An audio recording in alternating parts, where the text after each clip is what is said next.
First of all, let's talk about the history a little bit. We live in an international trade regime that's been evolving for about 70 years, sorry, not 20. Starts with the Bretton Woods system post-World War II. Bretton Woods was the International Monetary Fund, the World Bank, and the piece that was supposed to deal with trade was going to be the International Trade Organization. The International Trade Organization, the ITO, didn't materialize because the U.S. Congress refused to endorse it. So instead what we got was this thing called the GATT, the General Agreement on Tariffs and Trade. And the GATT was how international trade and the norms and rules around international trade evolved for almost, two and a half decades before we saw any changes. So the first agreements were what are called first generation trade agreements. And what a first generation trade agreement is and what the GATT was tariffs. Tariffs are taxes on goods. When a good comes to the border, it is taxed if there's a tariff on it. So I always like to use Corona beer as an example. You can buy it for 25 cents in Mexico, but when it comes into the Canadian market, it's quite expensive because alcohol is one of those things we protect, and we put a lot of tariffs on those products. So it gets very expensive to come into our market. So really what the GATT was designed to do was trying to lower tariffs amongst all of these post-war economies. And there were 5 GATT rounds between 47 and 62. So there were 5 series of negotiations in about 20-year period, and it resulted in the reduction of about 60,000 tariffs in the global economy. So massive tariff reduction on a number of key sectors. And what you have to remember, though, about that 20 years is it's a fairly narrow group of countries. It starts with 23. Post-war, by the time you get to 1962, there's 45 countries involved, but they're all developed capitalist countries, all have very similar interests, so the negotiations aren't that difficult in a lot of ways. So those are first-generation trade agreements. Second-generation trade agreements, though, start in the 60s. And it was the 6th round of the GATT negotiations in 1964, which is known as the Kennedy Round. Again, still focusing on tariff reduction, roughly $40 billion in world trade affected by those tariffs. But the Kennedy Round is important because it starts to introduce a new focus of a liberal trading order, and it's about rules. So now we're not just going to talk about tariffs anymore, we're going to talk about rules related to trade. And the Kennedy Round's breakthrough on this was what was called an anti-dumping code. So dumping is when a company will dump product into a market to drive out competition. So you will dump your product in at a very low price to try and drive out local producers.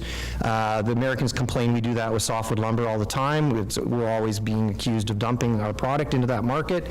So the Kennedy Round came up with a code on anti-dumping. Namely, you shouldn't do it. So there's the first set of rules related to trade practices, and that begins our second generation of trade agreements. It's no longer just tariffs. And all of this is going to be very important for understanding what's going on with NAFTA right now. The concept of first and second generation trade agreements is really at the core of a lot of what's going on with NAFTA right now. So the Kennedy Round, 3 years to negotiate one particular set of rules on anti-dumping. So it took 3 years to negotiate that. And we now see GATT membership rising to 48 states. So the membership of the liberal trading order is getting larger.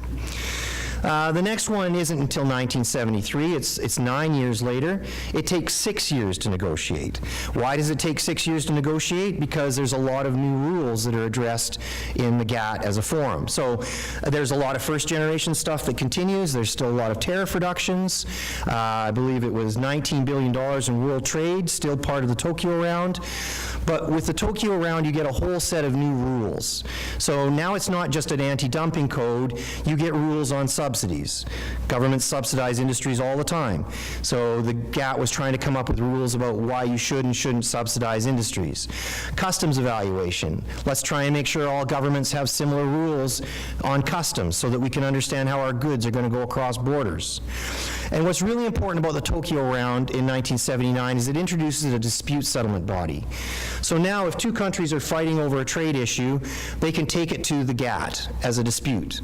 So if you want to argue over softwood lumber, or you want to argue over aluminum or blueberries or lobsters or pork, we fought great wars with the Americans over blueberries and pork in the past, you would go to the GATT dispute panels, and they would serve as a forum of settling those disputes, hopefully. What's also very significant about the Tokyo Round is you now get the GATT rising to membership of 102 states. So you have now a real mix of developed and developing economies, capitalist and emerging non-capitalist economies. It becomes a real mix of different states with different interests. And what we get with the Tokyo Round is a term called GATT a la carte. So what happens here is some countries agree to all of the stuff, other countries just agree to some of it, and you get this really sort of scattered set of commitments depending on who you are and what you're willing to do. Okay, the big one though, and this is really what is setting the table for NAFTA and setting the table for the new NAFTA right now, is the Uruguay Round. This was the last successful round of the General Agreement on Tariffs and Trade. It took 7 years to negotiate, 86 to 93, and this is what I would argue was a transformational agreement, a comprehensive new transformational agreement, incredible new rules related to a wide range of trade practices. So we now get a complete agreement on trade and services. Trade and services dwarfs trade and goods in the global economy. Trade and services it's not tangible trade, it's things that fly through the air, it's media, it's telecommunications, it's those types of things. It's also tourism, it's labor mobility. We get a whole agreement around services with the Uruguay Round. Again, rules. Procurement, those are the things that governments buy and sell. Procurement was always something that was sort of off limits in terms of rule making in the international system. We now have an agreement on procurement. Intellectual property, investment. So there's a huge range of new rules set up under the Uruguay Round. That wasn't it, though. You also see the way that trade agreements are written changed. So, not to get into too much detail here, but to understand a trade agreement, if you pick up a trade agreement, the language in it is going to be either a positive list or a negative list. So, positive lists are simply a country will only commit to a very specific range of commitments. I will only commit to X, Y, and Z. Everything else is out. But negative lists are the opposite. They're very liberalizing. The language of a negative list is, I commit to liberalize everything. I will open my economy to everything except for very specific exclusions in my schedules. So in terms of liberalization, the fact that the Uruguay Round started adopting negative lists was very, very transformational in terms of how trade agreements were written. So if you pick up the Uruguay Round agreement, you'll still see positive lists, you'll see negative lists, and then you'll see parts of the agreement that are hybrids of both. So the agreement on services, for example, is a hybrid. So again, transformational change. You also see a lot of provisions for developing countries adopted with the Uruguay Round.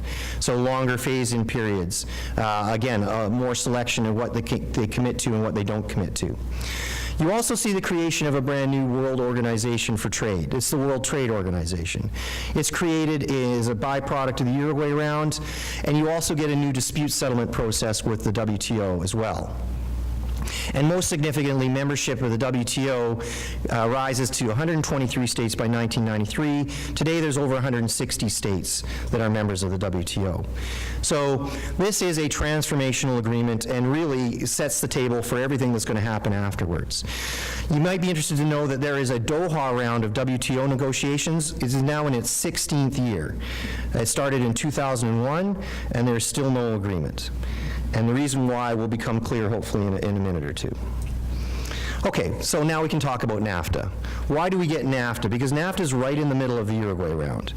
NAFTA emerges as all of this other global negotiations are going on. We decide to negotiate first a bilateral agreement with the Americans, and then we negotiate a trilateral agreement with the Mexicans and the Americans. Why do we do that? Because the Uruguay Round is taking too long. And there's certain things that we as countries agree on, the United States and Canada, and then Mexico.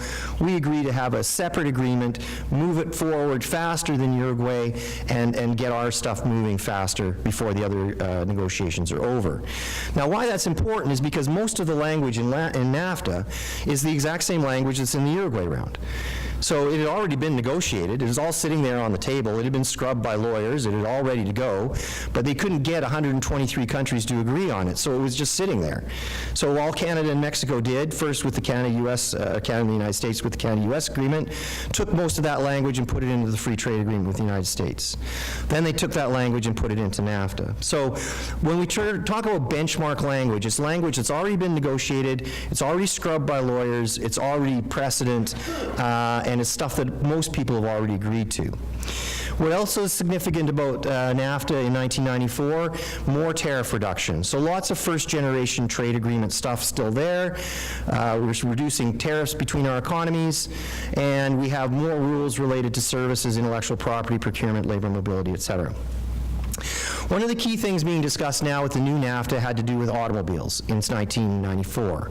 So in the Canada-U.S. Free Trade Agreement, we had rules of origin related to automobiles. So under the Canada-U.S. Free Trade Agreement, we agreed that 50% of every car produced in Canada and the United States would come with goods, or with parts from either Canada or the United States. That was the threshold. So that Chevy whatever that came off the line, 50% of that car had to be full of parts from Canada and the United States. That was the Canada-U.S. Free Trade Agreement.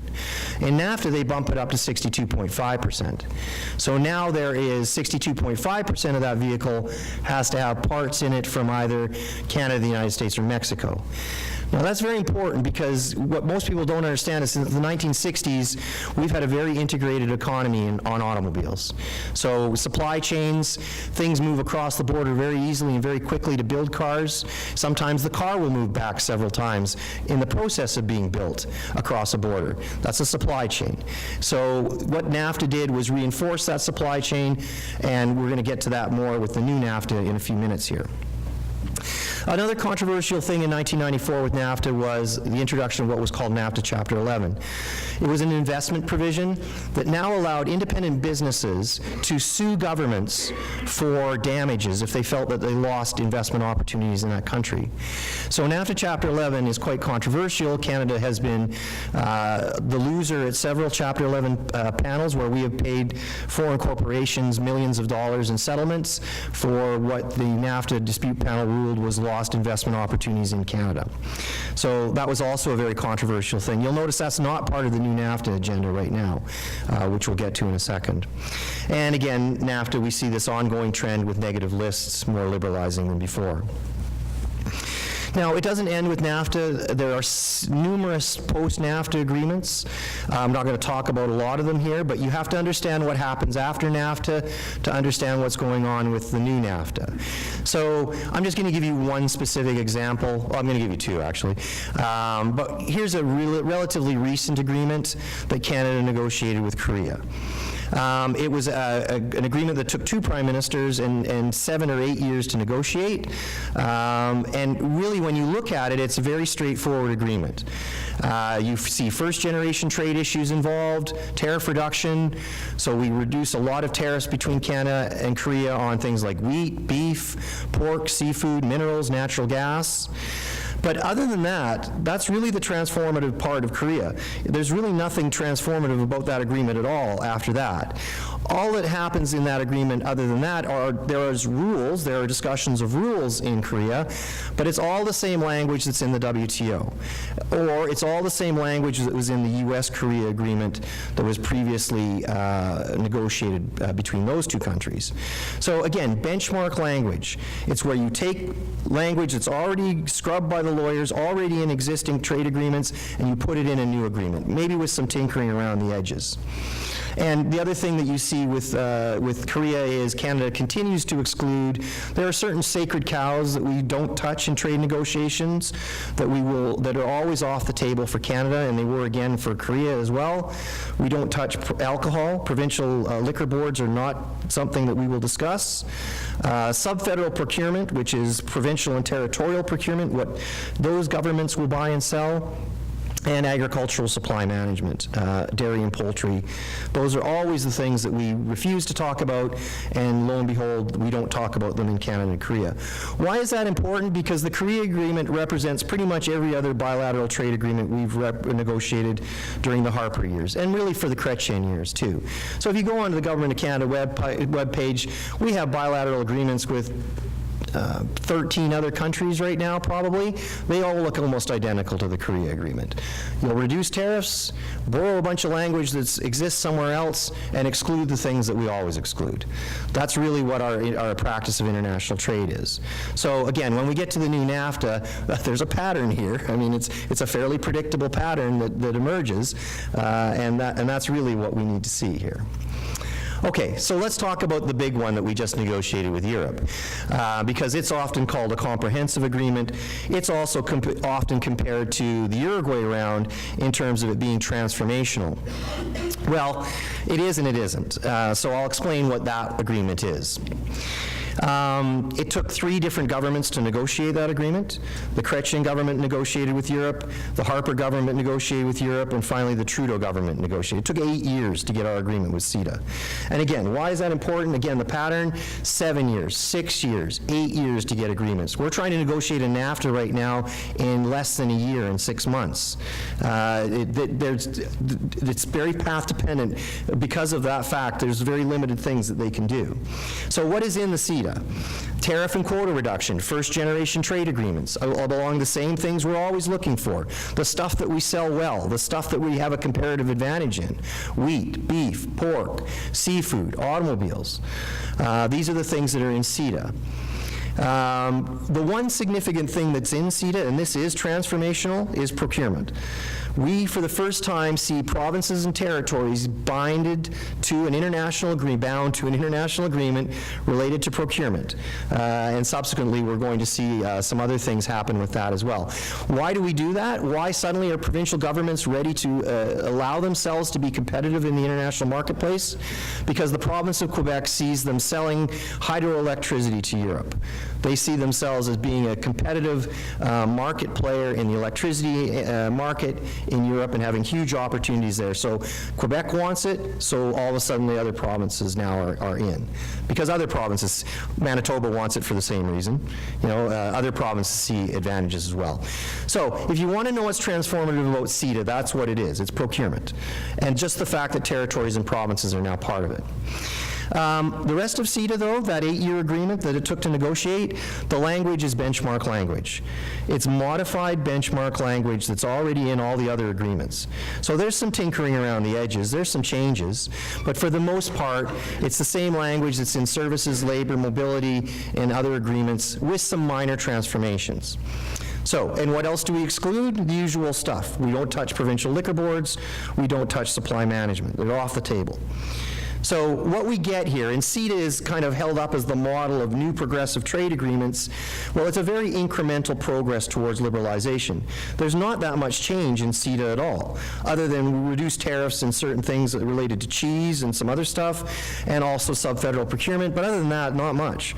So asymmetrical liberalization, where you're seeing small change with some big movements in some parts, i.e. procurement, but really just an extension of second-generation trade agreements that have been in place for a while.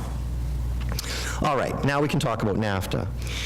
The worst trade deal in U.S. history, according to Donald Trump. And it's not, because we already know it's just like every other trade agreement in history. It follows a very predictable pattern of things. So what does the United States want from us with NAFTA, the new NAFTA? They want a lot. They want us to put Canadian supply management on the table. They want us to negotiate tariffs and quotas on poultry, dairy, and eggs, a non-starter for the Canadian government in any other negotiation. They also want to change government procurement. All the stuff that we just made advances towards in liberalizing, the Americans want to roll it back. They want to take a lot of that off the table and bring in a matching system for procurement. So literally, on a dollar-per-dollar basis, if the federal government is buying something from the American market for X number of dollars, then the deal that the Trump government wants is that there has to be an equal number of dollars going back the other way. So they want it matched dollar for dollar in terms of procurement. That's not it for procurement. They also want to bring in stronger Buy American provisions, which is just going to exclude Canadian companies from bidding on a large number of American contracts. So if you want to build a bridge, you won't be able to use Canadian steel. You'll be excluded from bidding on that contract. Buy American isn't new. It's something that's well entrenched in the U.S. system, but they want to make it even stronger under the new NAFTA. and automobiles. I see my slide here is run out. I'll have to read the stuff on the bottom, but there's a couple of things below automobiles. So what do they want to do with automobiles? They want to raise the level of content of the automobile from 62.5% under NAFTA to up to 85%. So that Chevy whatever Suburban coming off the line now will have to have 85%, or the low end of the threshold they're talking about is 75% of parts from either Mexico, Canada, or the United States. Now, the wrinkle there, that on the surface that doesn't look bad for Canada, but the wrinkle there is that the United States is asking that 50% of that 75 or 80%, so 2/3 of that 75 to 80% has to come from the United States. So it's not something that all countries from NAFTA will benefit from. The United States will eat up 50% of that 75 to 80%, 85% content. Further, they also want 35% of that 75 to 85%. So on top of the 50%, they want another 35%, and my math's not good here, but I think we're getting pretty close to 85%. They want it coming from factories that pay $15 to $17 an hour for labor, which immediately excludes all Mexican factories, because they pay much lower than that. So the table is tilted pretty strongly to the Americans on automobiles. A couple other things on the slide that you can't quite see there. The thing that was in the news yesterday, that apparently very heated words were exchanged between ministers at the table yesterday on the sunset clause. The Americans want a 5-year sunset clause, which basically will renegotiate NAFTA every 5 years. We'll throw it back on the table and do it all over again every 5 years. That's what the Americans want. Canada is dead set against that, because we like stability. And also the Americans are trying to eliminate some of the dispute panels that are associated with NAFTA, Chapter 19 specifically, not Chapter 11. The Americans are quite happy with Chapter 11, because most of the time the Americans don't lose Chapter 11 panels. Okay, so that's what's on the table.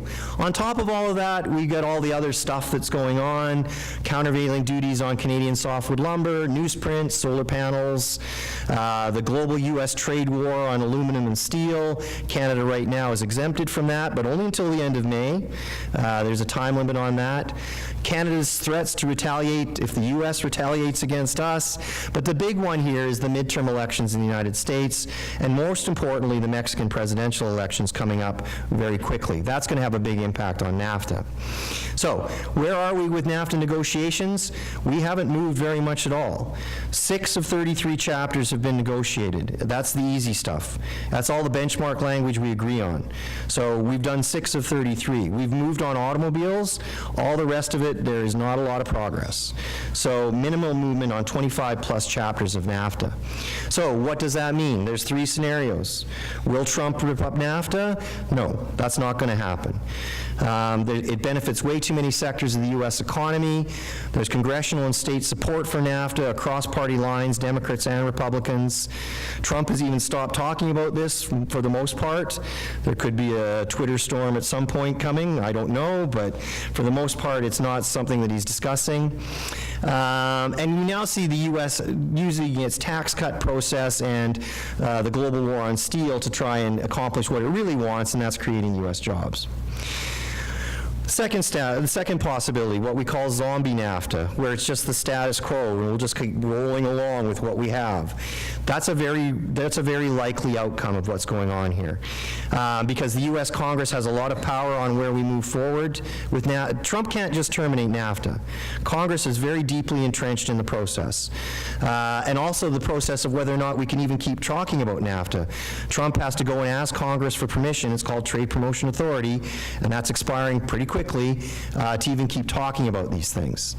So, and if Trump does do it unilaterally, there will almost certainly be a Supreme Court challenge. Again, this will put us in zombie mode where it will just sort of limp along. The biggest issue, though, is the presidential elections in Mexico. If there's not a deal by then, there won't be a deal. It will simply be the status quo until all those processes are worked out, and we'll get to start all over again. A comprehensive agreement, well, I'm not going to go over this slide, we're running a little short of time, but I've talked a little bit about what comprehensive and transformational change looks like with the Uruguay Round and some previous agreements. The long and short of it here is there's nothing suggesting we're about to enter a third generation of trade agreements that is comprehensive. It's the same old pattern. Tariffs, reduce tariffs, adopt old existing language, and protect the stuff that we want to protect. So if we want to talk about a comprehensive agreement with NAFTA, it's not going to happen. If we get an agreement at all, let's say we do get an agreement in the next 2 weeks or 3 weeks, it will be a very loose agreement in principle, very short on specifics. You'll have 5, 6 issues that we all agree on already. That's the chapters that are already negotiated. There'll probably be something on automobiles and anything else. I heard our trade minister, our foreign affairs minister yesterday, talking about a modernized NAFTA. Well, what does that mean? Modernized NAFTA just means you're going to take the old benchmark language and modernize it, i.e. you're going to tweak it a little bit and call it a new NAFTA. Well, it's not going to be new at all. It's going to be the same stuff that's been around for a long time, and that's what the modernized one will look at. I think this is a possibility simply because Trump needs a political win. This is a potential easy one for him. The speed of negotiations means that it won't be comprehensive, it'll be limited, so it's only going to be a small number of things they need to agree on. And quite frankly, and this is what people forget, is that the United States needs Canada right now. They need our market. The United States is in the process of declaring war on the rest of the global economy, China specifically. And the United States can't alienate all of its trading partners, and we're an important one. So, why is this going to be a second generation agreement, if anything at all?